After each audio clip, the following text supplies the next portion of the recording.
Good evening, Americans, people from all over America. This is our special, one of our special Thursday night webinars, and it is special because it's in Omaha, Nebraska. We're actually bringing you Omaha, Nebraska, Global Faith. They're meeting on a monthly basis. We're picking them up on Thursday, the fourth Thursday. You can look forward to that. This is United West, Sharia Crime Stoppers. This is Global Faith's regular meeting. Our presenter tonight is Steve Kirby. Some of you have seen Steve before. Steve is an important expert in the field, a former Los Angeles detective and an author on all things related to Islam. We want you to know that your questions are welcome. You just do what you normally do, enter your questions on the Q&A button. Our resources in Omaha will interleave your questions with the questions from the audience. And with that, we're going to now turn it over to the meeting in progress in Omaha, Nebraska with Steve Kirby at the Global Faith meeting. Steve Kirby, go ahead. You're on. Okay, I'd like to welcome everybody here tonight. Can you hear me back in the room okay with the microphone? Okay. Okay. Well, maybe we get Vicki up here to take care of it real fast.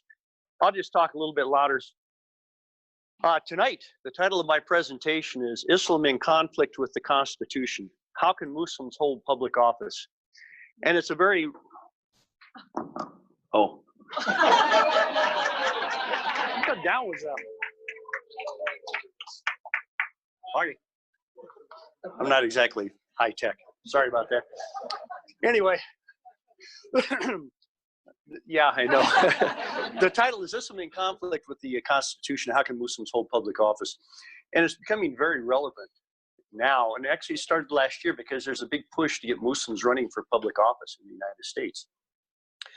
In fact, last January 2019, CARE, the Council on American Islamic Relations, had what they called a community congressional reception to really partially celebrate the election of Ilhan Omar and Rashida Tlaib to the Congress.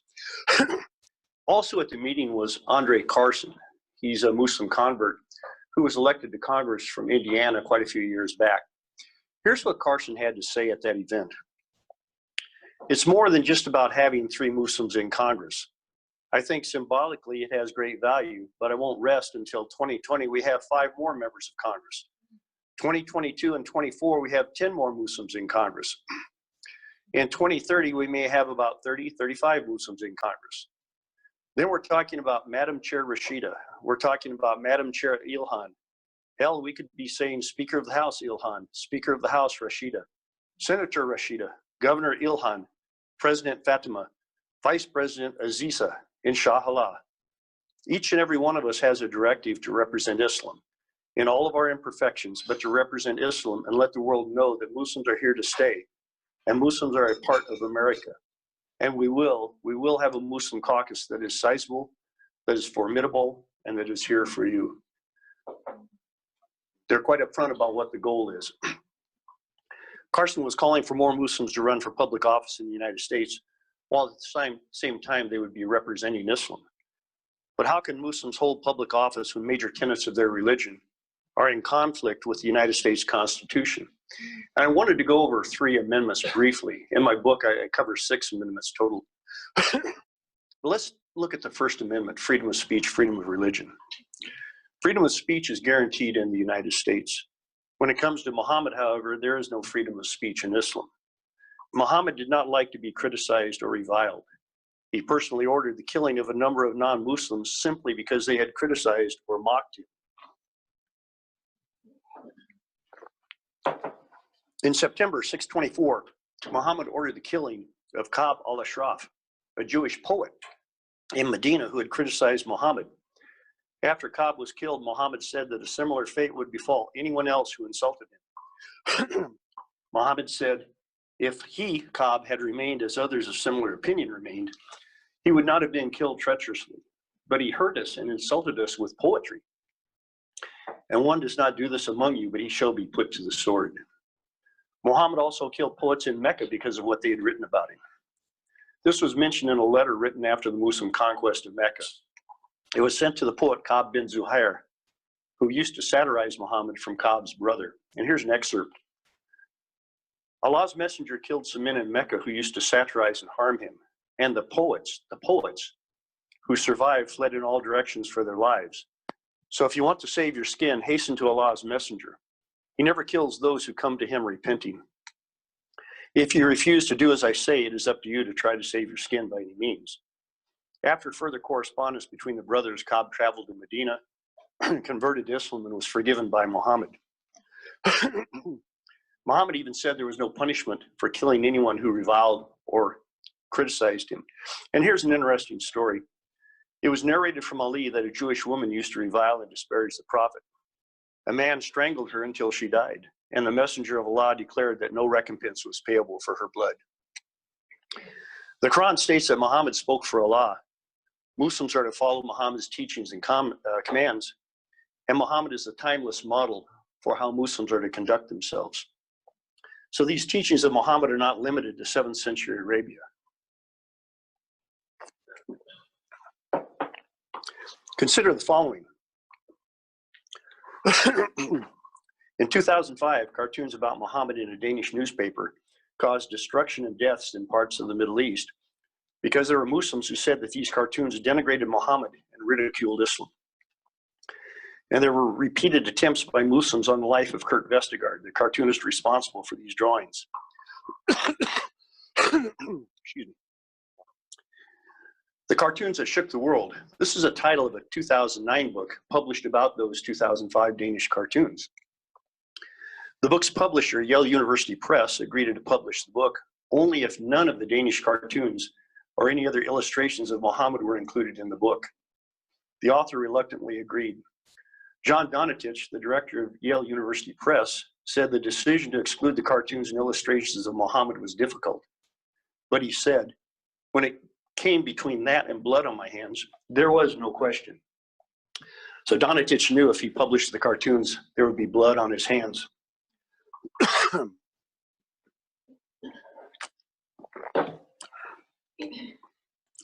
In 2010, Molly Norris was the editorial cartoonist for the Seattle Weekly. I'm sorry, folks. In Seattle, Washington.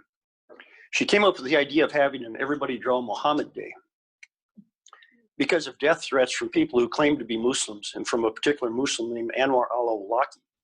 And on the advice of the FBI, Molly Norris changed her name and went into hiding. She has not reappeared 10 years later. When it comes to Muhammad, Islam does not allow freedom of speech, even in the United States.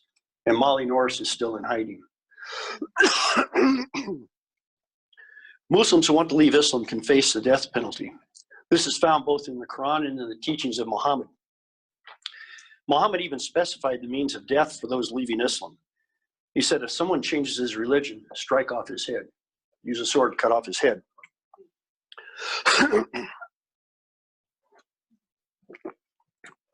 Is the death penalty for apostasy still relevant today? The modern Minhaj al-Muslim, one of the most popular books in the Arab world, had this to say about apostates. The apostate is someone who leaves the religion of Islam for another religion, such as Christianity or Judaism, for example, or for something that is not a religion. The ruling of the apostate is that he is invited for 3 days to return to Islam, as he is encouraged intensely to do so. If he returns to Islam, he will be left alone, and if not, he is killed with a sword. One of the most popular books in the Arab world. Under Islam, freedom of speech and religion are prohibited.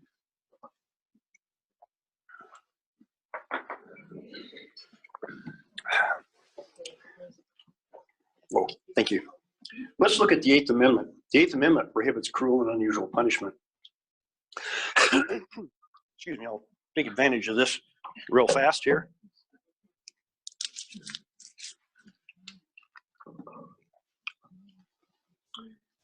But the following punishments are allowed and even sometimes commanded by the Quran or the teachings and examples of Muhammad. Amputation and death for theft. Amputation of a hand and foot from opposite sides. Amputation of the fingers and toes. Beheading, burning people to death. Crucifixion. Flogging, stoning to death, and torture. In my book, I go into more details about each one of these in terms of the Eighth Amendment. But I'd like to just touch on one in particular here, stoning. Mohammed ordered many an adulterer to be stoned to death, as did subsequent Muslim leaders. Our modern Minhaj al-Muslim, the Minhaj al-Muslim means the way of the Muslim, by the way, noted if a person who commits zina, fornication, or adultery is a man or woman who is or has been legally married, then they are stoned to death with rocks.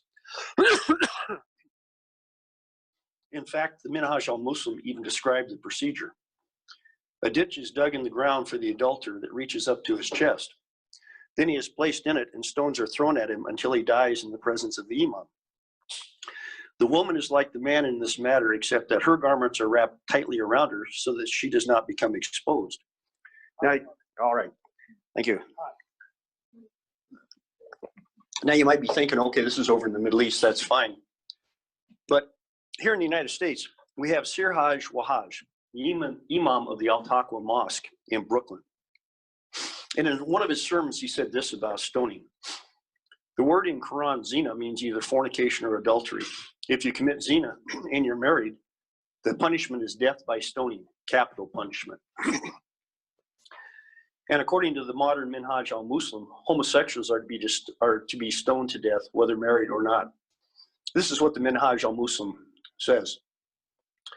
The punishment of homosexuality is stoning to death, with there being no difference between the married or unmarried person. The methods of killing them, the two who committed the homosexual act, that have been related from the companions of Muhammad have differed. From among them were those who burned them with fire, others among them killed them by stoning them with stones. Ibn Abbas said about them, the highest building in the village should be sought. Then they should be thrown from it upside down on their heads.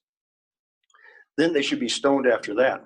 I don't know if you guys have seen any of the video when ISIS was running around the Middle East and what they would do with homosexuals.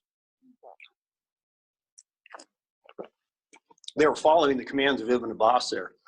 You'd see them, they take the homosexual up to the top of a building and then throw the guy off. And if he was still alive on the ground, then they would stone him to death. So the Eighth Amendment prohibits cruel and unusual punishment. But unfortunately, Islamic doctrine allows various kinds of cruel and unusual punishment. 13th Amendment prohibits slavery. But in the Quran, there are various verses acknowledging and accepting the Muslim possession of slaves. Muhammad, Islam's perfect man, was a slave owner and dealer. Here's a couple of examples. After the defeat of the Jewish Bani Qurayza tribe, Muhammad divided up that tribe's property, wives, and children among the Muslims, with the exception of some of the women that he sent to Najd in Syria to be sold for horses and weapons. Muhammad personally sold some of the other captured women. After the defeat of the Jews at Khaybar, Muhammad had the women of Khaybar distributed among the Muslims. And according to a prize-winning 20th century biography of Muhammad, he did not free his own slaves until the day before he died. Although the examples used here are from the 7th century, slavery still exists in a number of Muslim majority countries today. 13th Amendment prohibits slavery. Islamic doctrine allows slavery. So what does this mean for Muslims running for or holding public office in the United States? Here we turn to the oath of office. People in public office at the local, state, and federal levels are required to take an oath of office that requires them to swear or affirm to support the United States Constitution.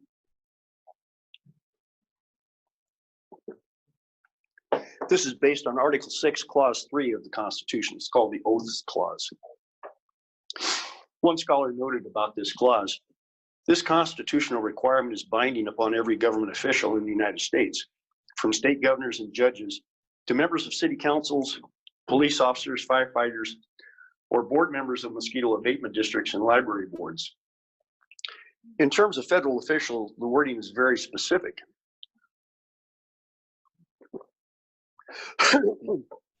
And the oath ends with the words, "So help me God." In terms of state and local levels, there's some suggested wording in federal law. It basically says you have to swear to support the Constitution. But it doesn't say anything about so help me God in that, at that level. So considering the conflict between the U.S. Constitution and major tenets of Islamic doctrine, how then can a Muslim take an oath of office to support and defend that Constitution? Boy.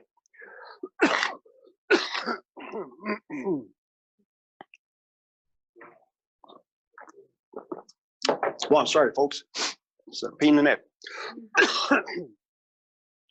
What's a valid oath under Islam? An oath is only validly effective if sworn by the name of Allah Most High or an attribute of His entity. That means it must be sworn in the name of Allah or one of His attributes, such as the All-Merciful or the Knower of the Unseen. So when a Muslim swears in federal oath of office to support the Constitution, it ends that oath by stating the required words, so help me God. Is that Muslim actually swearing that oath in the name of Allah? Sorry.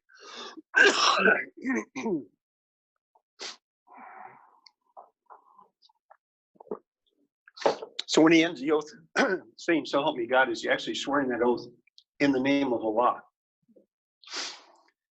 To answer that question, we have to remember Christianity played a heavy role in the founding of the United States. And during the 19th century, there was a resurgence. Christianity was playing a significant role. And there was a resurgence of concern about religion because of the Civil War. And it was during that time period, in 1862, that Congress added the word, so help me God, to the federal oaths.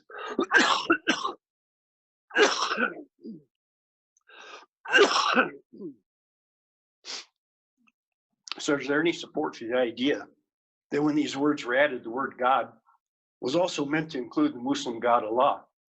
The short answer is no. Allah is a completely separate God. He teaches hatred and animosity towards Jews and Christians.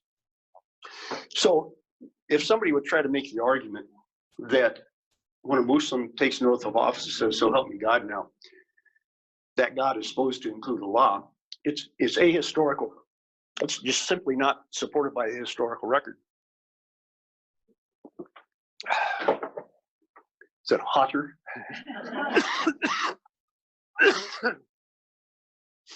Something else too. If a Muslim says that, well, when he says, so help me God, he really means Allah. That's not correct either. Because there's so much conflict between the U.S. Constitution and Islamic doctrine. How can a Muslim swear to support the U.S. Constitution that is in so much conflict with their religion? How can they swear to their God that they support that Constitution that's in conflict with what their God teaches?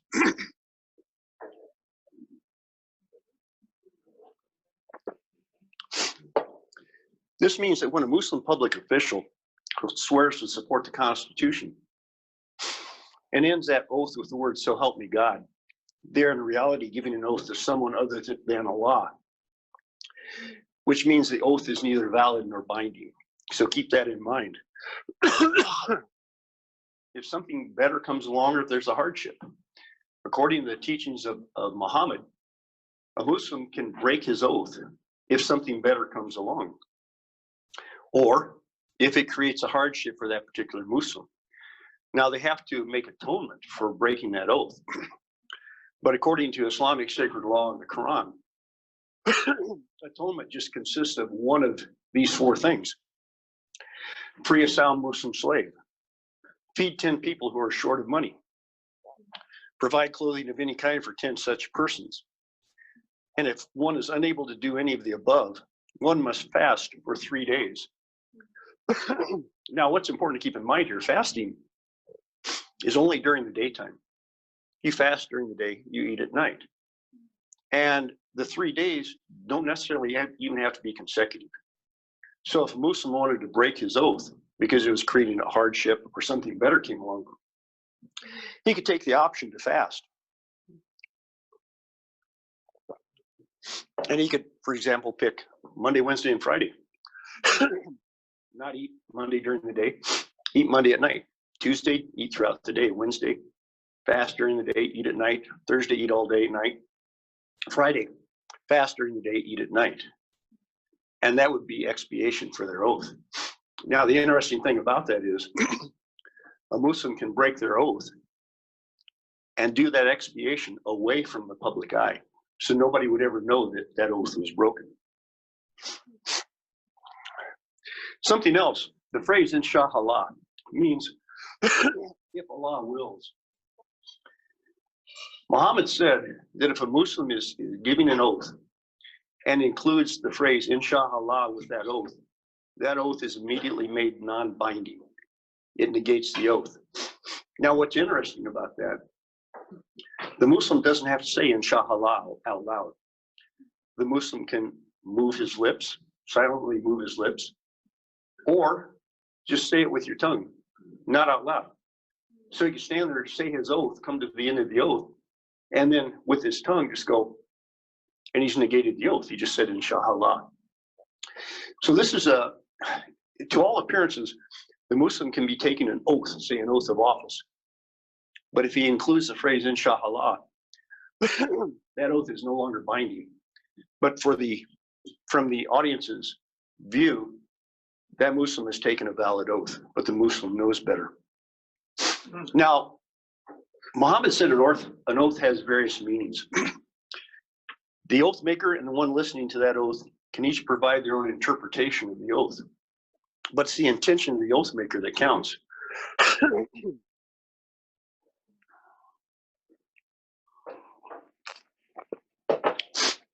We go back to the Minhaj al-Muslim.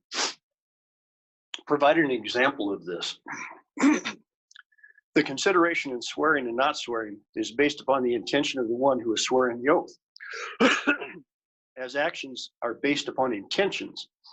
So whoever swears that he will not sleep on the ground and he means the bed, then his oath is considered based upon his intent. Therefore, he has not broken his oath as long as he does not sleep on the bed. So in this example, somebody would be hearing the Muslim swear an oath specifying one subject, while that Muslim was inwardly and silently directing that oath toward a completely different subject. Deception. And here's another example, and this is from 2010. The Assembly of Muslim Jurists of America. It's a group of Muslim scholars here in the United States. They talk about taking the oath of citizenship. They wrote, "There is no harm in citizenship if it is taken as a means of organizing the affairs of the residents outside the lands of Islam and establishing dawah and founding their institutions. This is so long as the citizenship's possessor keeps his loyalty to his creed and nation, Islam and the Muslims." Establishing dawah means to spread the word of Islam among non-Muslims. So according to this decision, Muslims are allowed to obtain citizenship in a non-Muslim country for purposes of spreading Islam, as long as they remain loyal to their creed and nation, Islam and the Muslims. And this is from the Assembly of Muslim Jurists in America. There's another consideration. At local and state levels, often the oath doesn't include a "so help me God" or reference to a deity. Consequently, from an Islamic doctrinal standpoint, that oath isn't valid. If it makes no reference to a deity, it's not a valid oath. At best, that Muslim is simply giving a personal guarantee that he will support the Constitution. And according to Muhammad, a Muslim is allowed to violate that personal guarantee with minimal consequences.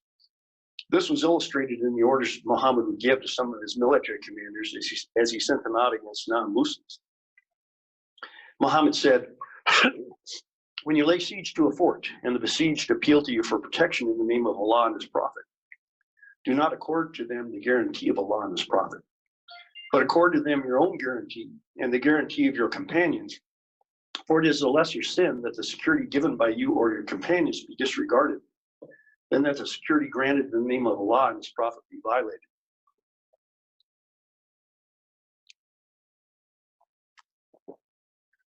Muhammad's message to his military commanders was that they could personally promise protection to besieged non-Muslims.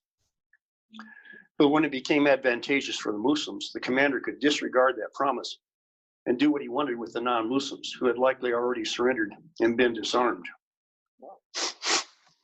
Now let's look at swearing an oath on the Quran. That's a very popular topic and comes up again and again and again. There's no requirement that a Muslim swear an oath of office on the Quran. The Quran has nothing to do with the validity of an oath. But on the other hand, Muslims aren't prohibited from swearing an oath on the Quran. What makes the oath valid is using the name of Allah or one of his attributes. In a way, the Quran is just kind of window dressing. Now, in 2007, a myth was created that a congressional oath of office had been sworn on the Quran. In that year, newly elected Congressman Keith Ellison, a Muslim convert, received extensive news coverage when he was photographed holding his hand on Jefferson's Quran while he was supposedly taking his congressional oath of office. In reality, Ellison had earlier joined other members of Congress in taking the official oath of office. The media attention had been directed towards Ellison's subsequent private ceremonial oath of office. Here's how Ellison had described the matter a few days prior. He said, "When I'm officially sworn in, I will do it the same exact way as every other congressperson-elect who was sworn in. We will all stand up and in unison lift our hand and swear to uphold that Constitution. And then later in a private ceremony, of course, I'll put my hand on a book that is the basis of my faith, which is Islam." In spite of Ellison's acknowledgement that he would be holding his hand on a Quran during the private ceremony, that took place after he had already taken the official oath of office, the myth was born that he had taken his official congressional oath of office, holding his hand on the Quran. The myth was given new life the next year when President Obama had this to say about Congressman Ellison in a speech at Cairo University in Egypt. President Obama said, "And when the first Muslim American was recently elected to Congress, he took the oath to defend our Constitution using the same Holy Quran that one of our founding fathers, Thomas Jefferson, kept in his personal library." The myth of swearing an official oath on the Quran became widespread after the 2018 congressional elections. In January 2019, two newly elected Muslim members of Congress, Ilhan Omar and Rashida Tlaib, took their official oath of office with the other members of Congress. Afterwards, each took a separate ceremonial oath of office with a hand on the Quran. But unfortunately, the myth about swearing the official oath of office continued to be spread by articles. And I looked at a number of articles. Some, you would look at the title of the article, and it would imply or say that the oath it was the official oath of office. And it was only after you got into the article itself and read the details that you found out what they meant was the ceremonial oath of office. Now, even worse, I came across articles that were still claiming that what Rashida Tlaib and Ilhan Omar did was swear their official oath of office on the Quran. So the myth was perpetuated by headlines in some articles and then by headlines and the content of other articles. However, there were occasions in which the Quran was actually used for an official swearing-in ceremony. On February 8th, 2019, Fadwa Hamoud was sworn in as Michigan's first Muslim Solicitor General while holding her hand on the Quran.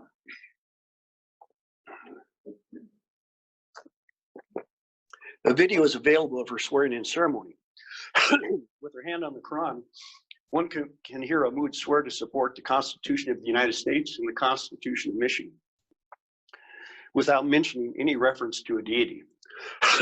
According to Islamic doctrine, she was simply making a personal guarantee to support those constitutions. This year, a few weeks back, February 4th, Ibrahim Bekor became the first Muslim police chief of Paterson, New Jersey. During his swearing-in ceremony, he held his left hand on a Quran, swore to support the U.S. Constitution, and ended his oath of office with the words, "So help me God." According to Islamic doctrine, this was not a valid oath. We can see that many tenets of Islam are in direct conflict with the Constitution. So the natural question is, how can Muslim public officials take an oath of office that includes swearing to uphold that Constitution while remaining true to their faith? As we have seen, Islamic doctrine provides a number of ways in which that Muslim public official can appear to take such an oath. It's time that we hold Muslims in public office and those running for public office accountable for the irreconcilable conflict between the U.S. Constitution and major tenets of Islamic doctrine. My latest book, Islamic Doctrine versus the U.S. Constitution, provides ways of doing so, and that's why it may be thought of as a handbook for the citizen voter. In that book, I go into more depth about Islam and the deception Islamic doctrine allows Muslims when dealing with non-Muslims. I also go into more depth about the conflict between 6 amendments to the Constitution and Islamic doctrine. And then I address that question, which is a quite common question. What can I do?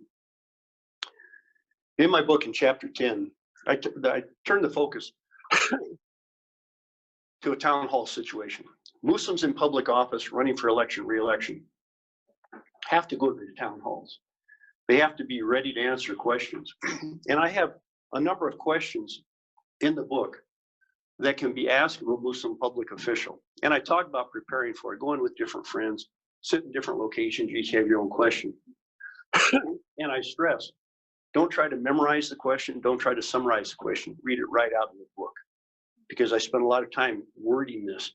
And the idea is to lock that Muslim public official into making a choice between the US Constitution or Islamic doctrine. And I'll give you an example.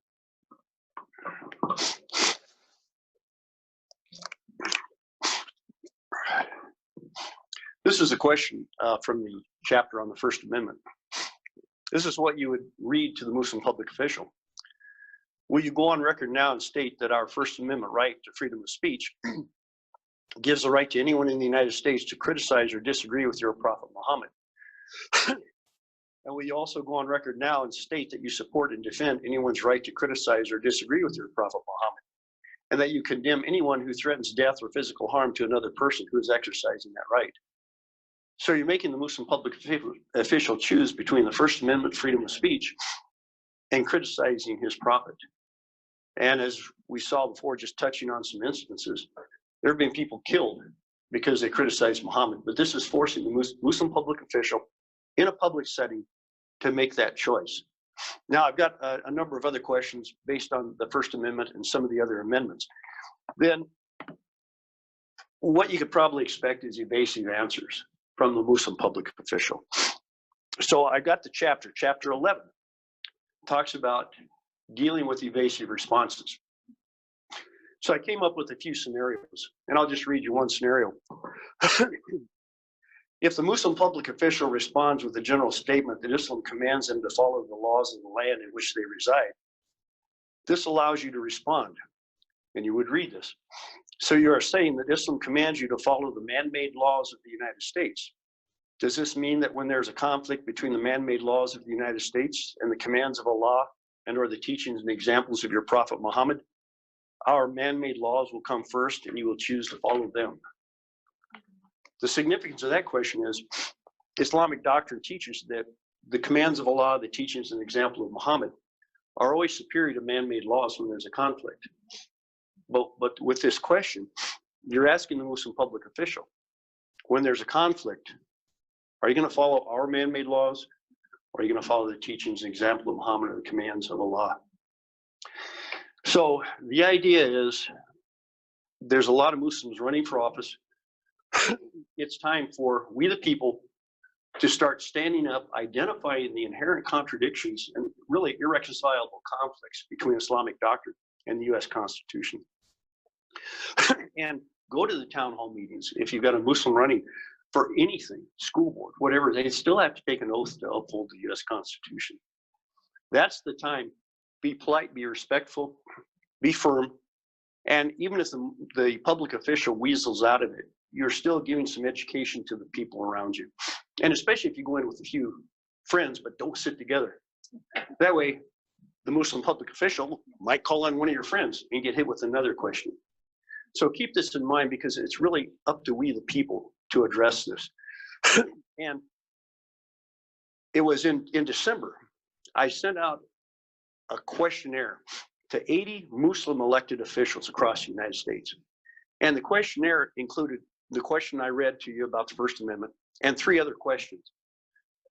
Asking, are you going to go with our man-made laws, US Constitution, or Islamic doctrine? And I sent this email to 80 Muslim public officials asking them these 4 questions.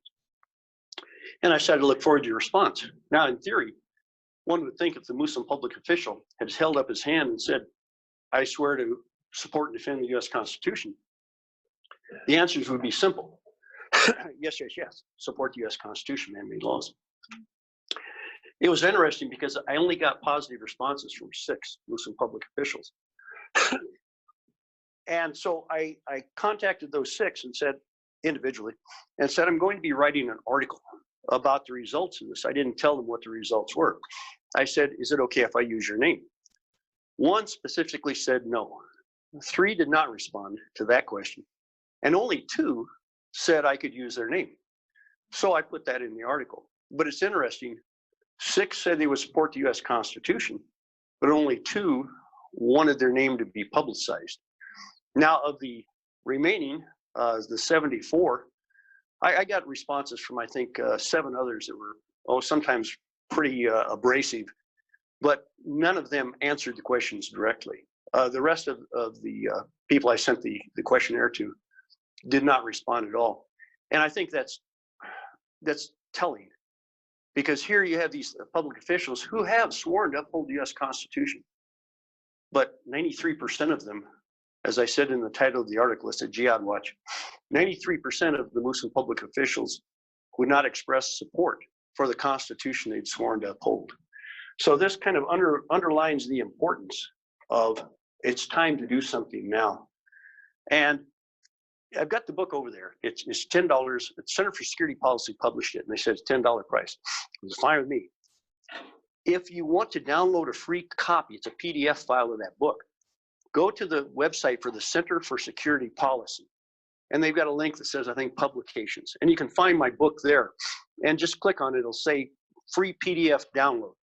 It's a searchable PDF, so if you want to run names or anything like that, but I encourage you, if you don't want to buy the book, download your own free PDF copy. But it's up to we the people to educate ourselves about Islam and the inherent conflict between the U.S. Constitution and Islam. And if we're going to hold public officials accountable to their oath of office, holding Muslim public officials accountable for that inherent conflict is a good place to start. So if there's any questions now, I would be happy to take any questions. Sir. I assume you're somewhat familiar with this Tri-Faith initiative here in Omaha that I call Susie's Follies. Just your opinion, given what you know about all this and what I've experienced in the few years I've been watching things. What's the end game there? Is it going to make a handful of people feel good? Are they going to rewrite the Quran and rewrite Sharia law? What's the? Well, I'll start at the end of your question. Yeah, it's going to make people feel good, and that's all it's going to accomplish. I'm very familiar with the Tri-Faith movement. It was probably back in 2015, 2016. I had a series of articles published in Front Page Magazine about the Tri-Faith movement. And I think I had 4 different articles looking at different aspects of it, including the finances. And you're right, it's Susie's venture, because without Susie Buffett, and I can't remember the name of her foundation, there would be no Tri-Faith movement. At 1 year in particular, if I remember right, the bulk of the money came in from Susie Buffett's foundation.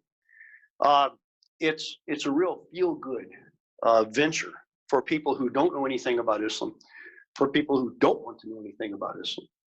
And it's a real feel-good venture. My opinion on the Muslim contingent of the Tri-Faith movement, a lot of those folks aren't real good Muslims. They think they can make it up on their own. In fact, I can't remember the name of the guy that was heading the Tri-Faith a few years back, but he gave a presentation at St. Pius X, Catholic Church, here or in Lincoln, I can't. Lincoln, okay. And a friend of mine and I went to it to hear what the guy had to say. This guy, it was unbelievable. His version of Islam was something that was unrecognizable. And, I asked him questions like, if the doctrine of abrogation is how you understand which verses of the Quran still carry doctrinal weight and which ones don't. If there's a conflict between verses in the Quran, the ones revealed later on have the doctrinal authority now, which the significance of that is The early verses revealed in Mecca were kind of, in general, with some exceptions, in general, peaceful, accommodating, we can all get along. When the Muslims moved to Medina, Muhammad established his power base, and the nature of the revelations, the verses in the Quran, changed. They became more belligerent, hostile, really warlike. So that's the significance of the doctrine of abrogation. These nice, peaceful verses are generally Meccan verses, but they've been abrogated. They've been superseded by the Medinan verses, the belligerent ones. So I asked this guy, I said, can you explain the doctrine of abrogation? Which is fundamental to understanding Islam. He started talking about apostasy. And I finally stopped him. I said, no. I said, abrogation. And I explained, just like I explained here.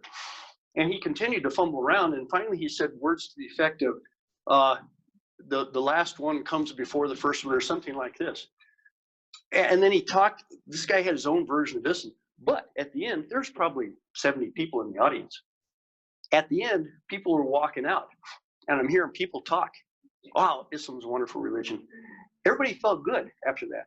So anyway, my feeling, the tri-faith folks, the Muslim contingent, make up their own version.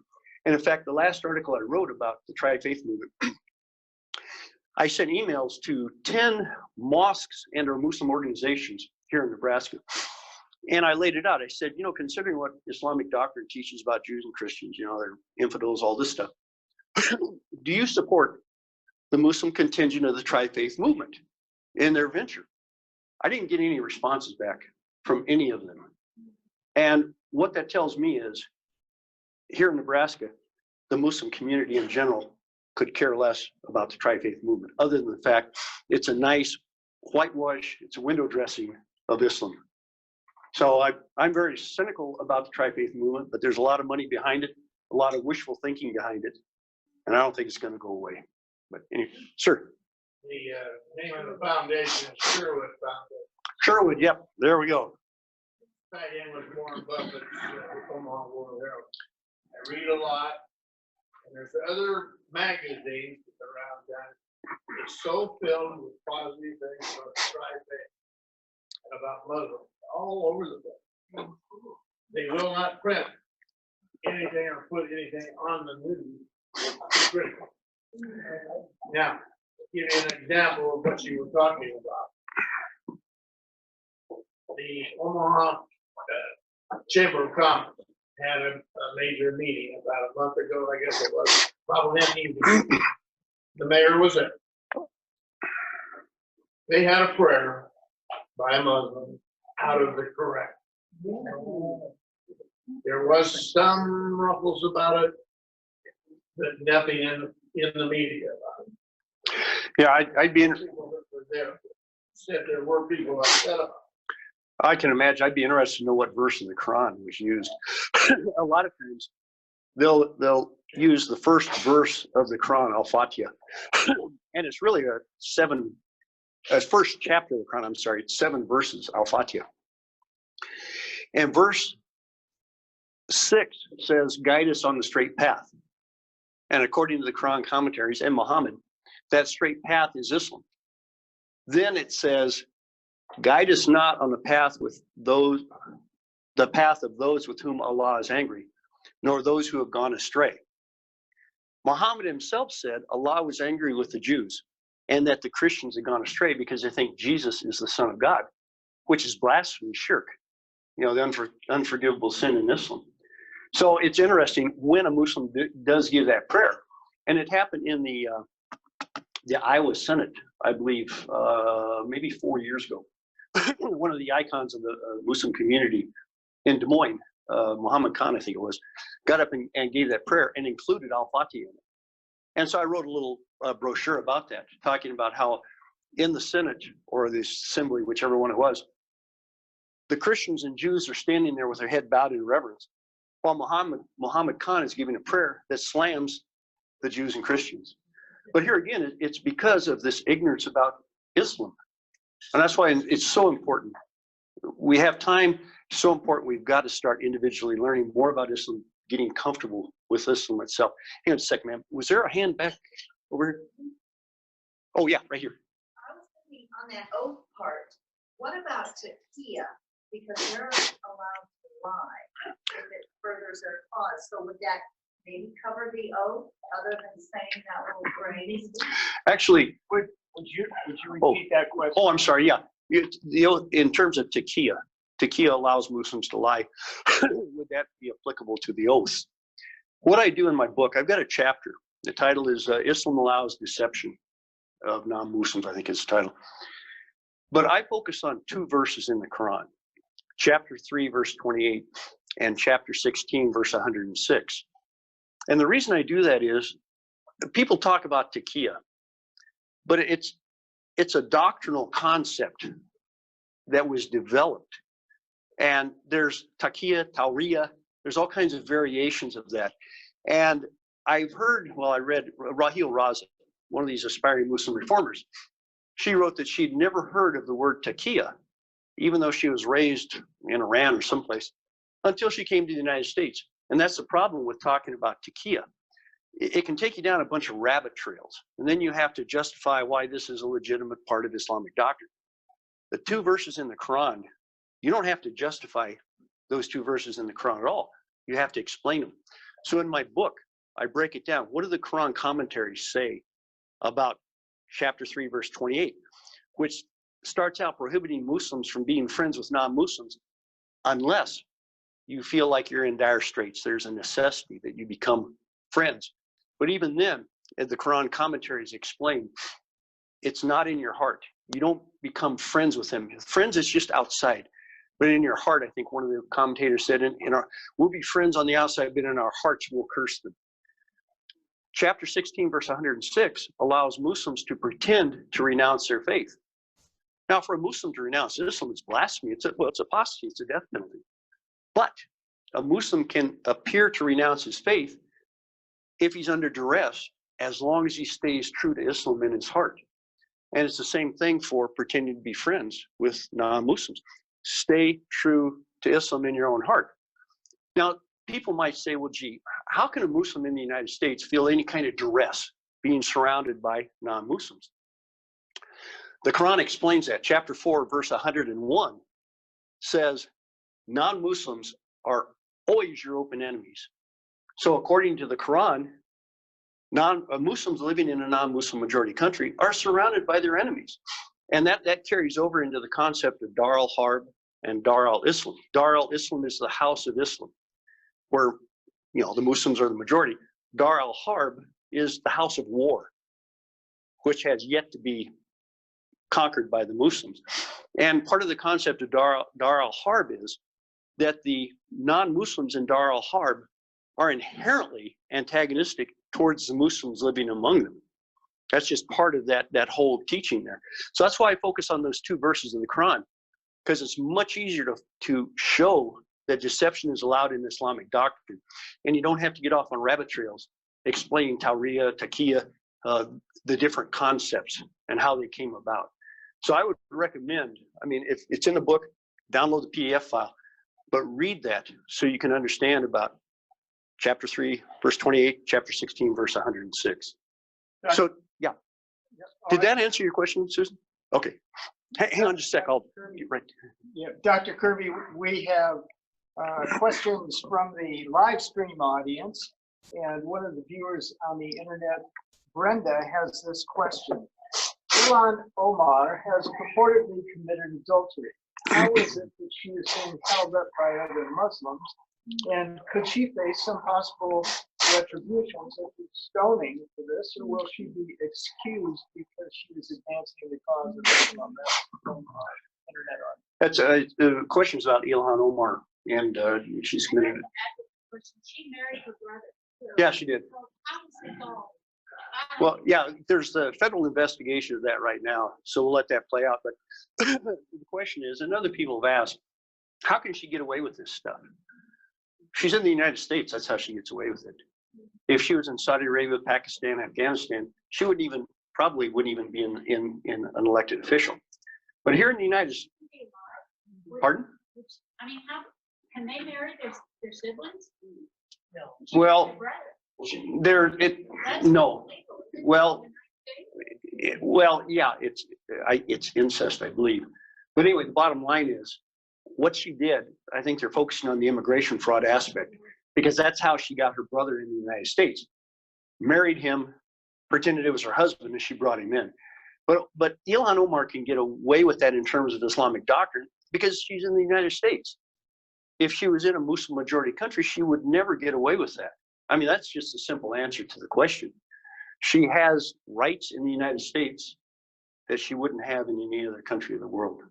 So, yeah, hang on just a sec. Was that?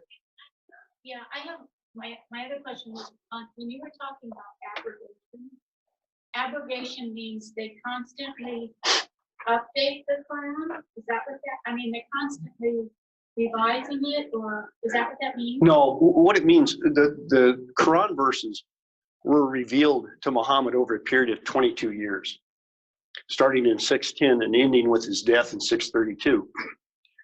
So the verses revealed when he was in Medina, Mecca, from 610 to 622, have a different tone to them because Muhammad was trying to get the religion off the ground. It's the bottom line. And he had a very small following. In fact, in 622, when the Muslims immigrated to Medina, there were estimates are around maybe 200 Muslim followers that Muhammad took to Medina. Now, once he got to Medina, the tone of the verses started, his revelation started changing, and they became more belligerent. And there were three things.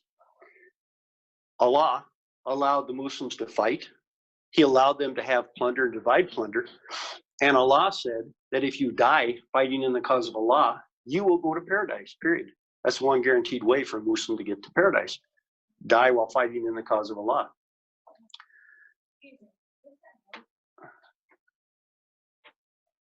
That's a radio or something next door. Okay. Anyway, let me just finish with that. The significance of that is, after 12 years, more or less, of preaching Islam in Mecca, Muhammad had about 300 followers. He goes to Medina, the tone of the verses changed to become more warlike. In less than 8 years, he's marching on Mecca with 10,000 Muslim warriors. Because once he got to Mecca, Allah said, okay, now you can fight, you can divide plunder, and if you die fighting in the cause of Allah, you'll go straight to paradise. So that's the significance of the verses. And the Medinan verses, the later verses, are belligerent, hostile. So if there's a conflict between the belligerent verses and the nice, peaceful, accommodating verses, it's the belligerent verses now that carry the doctrinal weight. Our live stream audience has been very patient waiting to ask these questions. Mike asked this question, Dr. Kirby. Didn't Obama do the same thing as Ellison? Obama took a private oath afterwards and separate from the public oath on these things. One of the president, he asked if you know about that. No, I hadn't heard about that. Okay. I have a question about, I just was going to make a statement that as far as the oath of office is concerned, haven't we kind of blurred those lines? What a lot of our Christian churches have taken, to kind of partnering with Muslims and saying we all serve the same God. So it's like, it doesn't matter who you pledge allegiance to. We all serve the same God. So Allah is God. Well, that's from a non-Muslim perspective. From a Muslim perspective, Allah is Allah, period. He's not to be confused with the Christian God, the Jewish God, Jesus, anything like that. But it's our fault, right, as non-Muslims, for allowing that line to be blurred, for allowing Christian leaders to be talking about we all worship the same God. It's total nonsense. But anyway, it's here again. We've got to educate ourselves. Did you have a question, sir? Yeah, I was wondering on the oath of office, the teachers in Nebraska have to say the oath of office. And we actually have a senator, Megan Hunt, who is putting forth a law in Lincoln that they don't have to say the oath of office anymore. She thinks it's too restrictive. And the oath of office does require them to respect the Constitution. Does that oath of office cover teachers? I mean, does the federal government require every state employee county employee, city employee, Yeah, be loyal to the Constitution. the Constitution requires it in the oaths clause. Required Yeah. So, affirmation. so I don't know how far she's going to get with that, but it's unconstitutional. I mean, she'd have to change the Constitution. Well, Nebraska legislators, the state, city, I mean, they pretty much just, they're like thugs with water. They pretty much will do whatever they feel they want to do, even if it's contrary to law. And then if it turns out later it gets overturned, who cares? But the perspective that they take is, I am a leader of the people and I'm deciding this. We're going to try to put this through. And a lot of that crap gets passed through. And then Yeah. Well, yeah, she's got a constitutional issue on the hand, so it would be interesting to see how far she gets, if she gets any place at all. Yes, ma'am. Can you comment on the Phil Haney death? And whole relationship with the Obama administration occurred to the right. At this point, it's an open investigation. Repeat that. Oh, I'm sorry.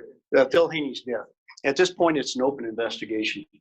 And I hope it's going to be a very thorough investigation. I guess my years in law enforcement in California gives me confidence that the sheriff's department up there is going to do a thorough investigation. So I don't know. I can't make a statement until the investigation is completed and all the facts come in. You know, it's a sad situation, but After this, the Muslim and no respect for our Constitution, when our education is teaching that the Muslims, are uplifted even above the Christian. We can't pray in schools, but they can teach the Muslim religion. Now, actually, that's usually, well, 7th grade is when they have the textbooks talking about world religions. And that's where they discuss the different religions. But from what I've read in a majority, if not most textbooks, Islam gets more coverage than Christianity and Judaism. right. And okay, How do we fight it? well, that's a local issue. Your school board is responsible for textbooks. So run for school board or hold your school board members accountable. The bottom line is, It's written in there perfect. May I speak on that a little bit? Please. If you're lucky, you might get 5 minutes. But every local body has different rules. If you don't understand the rules, when you go down there, you might not get to speak at all. But they will choose whether they let you finish or whether they don't. Right. well, keep in mind, every school board member is up for re-election. So the bottom line on that is we have to become more active on a local level. That's where we can have the largest impact, whether it's school board, local elections, and I say especially the school boards. Think about who's on your school board. Yes, ma'am. Thank you for calling on me. Sir, what you just said is so important. And we're getting our tails kicked down there at the unit camera. I'm an assistant admin and my husband, Denny, for Nebraskans for Founders Values. We need each and every one of you. Please see me, give me your email. We'll send you out alerts. You can write letters if you can't be there. We need you. Please sign up with us. We're making progress down there. We need every person that God has put in this room. And for the online folks, that's a call to action back there. And that's what it boils down to. Everybody has to be involved. You know, some people have more time than others, but everybody has to start being involved to the extent they're able. That's just a simple reality of it. Yes, ma'am. I'm going to comment on Tri-Faith again because we've written about it a lot. Dr. Mark has talked quite a bit about it because when the Countryside Community Church moved over there and built that church, they lost a lot of members. Yeah, you know, if I could interrupt you for just a second, hold that thought. But in terms of the online broadcast, we're at the end of that broadcast. We'll keep going here, but folk, we can keep going. A little bit. Okay, I'm sorry. Anyway, Dr. Mark talked at one of these. He had talked to the pastor of that church. Yeah, illness. And do you know him? Just Mark through said he's emails. not even a true Christian. Well, I didn't get into that debate. Well, But anyway, what about the Tri-Faith movement? well, that's what was my comment about that supposedly Christian church Countryside Community Church, because I don't think it's a true Christian church. Okay, well, I can't speak to that, you know, but anyway, the Tri-Faith movement, I think, is really, in fact, one of my articles I refer to as a Potemkin village, where it looks nice, a Potemkin village. And that was in early Russia, Tsarist Russia. They built a facade of buildings along a river. And then the empress came down with her boat and all of her aristocrats and looked at the village and said, oh, this is a wonderful place. Except it was just facades that looked great. So it was a guy named Potemkin that came up with that idea. So that's a Potemkin village. And I refer to the Tri-Faith movement as a Potemkin village. So, yes, ma'am. I want to make a comment. Thank you for pushing through your presentation. I'm sure many of us are praying for you. Because that was a difficult sure you're trying to spiritual warfare all the time. And having lived in the Middle East and having lived in India, more Christians are so unaware of the attack on their own faith because of their own biblical ignorance. I'm talking yoga everywhere. I'm talking Muslim whatever everywhere. And it's our fault. And so we need to really commit to the Lord that we will understand who He is. He cleansed the temple. He threw them out. And I think we need to stand courageously in the times in which we live. And I want to thank you that you pushed through and that the Lord heard our prayers for you. Well, thank you. I really appreciate that. I've got to admit, it's a little embarrassing up here. You know. Anyway, time. Yeah, one final question from the live stream audience, and that is, after thanking you very much for the presentation, please repeat the website for the PDF download of the book. That's going to the Center for Security Policy. I don't have their website offhand, but you can just do a Google search, Center for Security Policy, and it'll pop up. And then you just look at, I think, the publications tab, and it lists all their publications, and you can just click on that and get to my book. So, okay, yeah, I had my website. If you don't have one of my cards, at super easy. at islamseries.org, and I've got plenty of cards up here. I've got a tab on my site that says brochures. There's 24 brochures there. Trifold format, PDF files, you can download, print out, whatever you want to do. But each one addresses a particular aspect of Islam. And it's footnoted too. So you can get in about 10 or 15 minutes, get a real good basic understanding of 24 different aspects of Islam. So it's Islam Series, ISLAMSERIES.org. Or you get one of my cards up there too. So, all right, listen, in terms of the online audience, I'd like to thank you guys for joining us, and we'll be signing off now.